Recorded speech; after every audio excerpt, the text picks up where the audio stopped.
Apakah kritik bisa dipenjara? Lalu, apa syarat dan kriteria hukumnya? Kurang ajar, gitu loh. Di Indonesia, seseorang memang bisa dipidana karena dianggap melakukan ujaran kebencian, pencemaran nama baik, fitnah, penyebaran berita bohong, hoaks. Namun, semua itu ada syarat dan kriteria hukum yang jelas. Tidak setiap kritik atau pernyataan keras bisa langsung dianggap pidana. Berikut penjelasannya. 1. Ujaran kebencian, hate speech. Diatur dalam Undang-Undang Nomor 11, 2008 tentang ITE, Pasal 28 Ayat 2. KUHP, Pasal 156 156A. Kriteria hukum.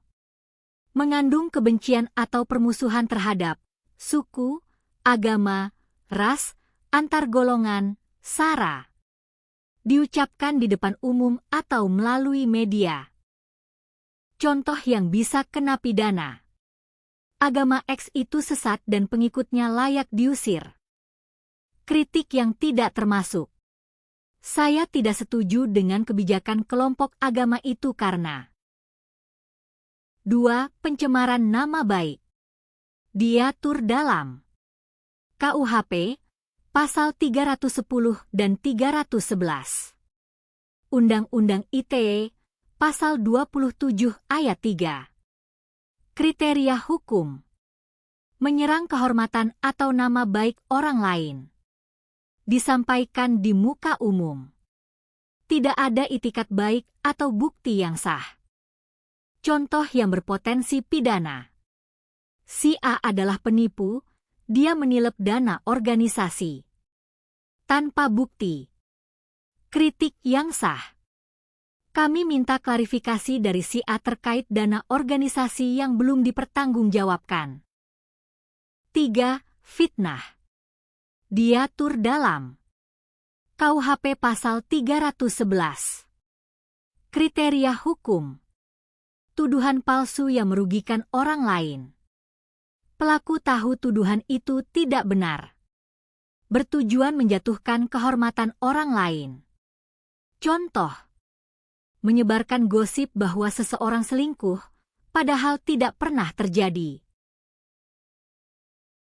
4. Menyebarkan berita bohong, hoaks.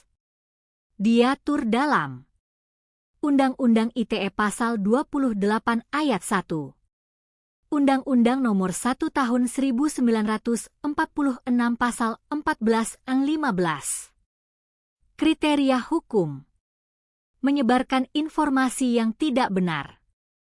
Dapat menyebabkan keonaran atau keresahan publik. Contoh. Menyebar pesan akan ada gempa besar malam ini yang ternyata tidak berdasar. Tapi ingat, kritik terhadap pemerintah yang disampaikan secara sah, rasional, dan tidak menyerang pribadi bukan tindak pidana. Ada perbedaan besar antara pendapat keras dan ujaran kebencian atau fitnah. Demikian penjelasannya, semoga tercerahkan dan tentunya kita terhindar dari kasus hukum. Ujaran kebencian, pencemaran nama baik, fitnah, penyebaran berita bohong, hoaks. Tetaplah kritis dan hindari nyinyir. Sampai jumpa di konten berikutnya.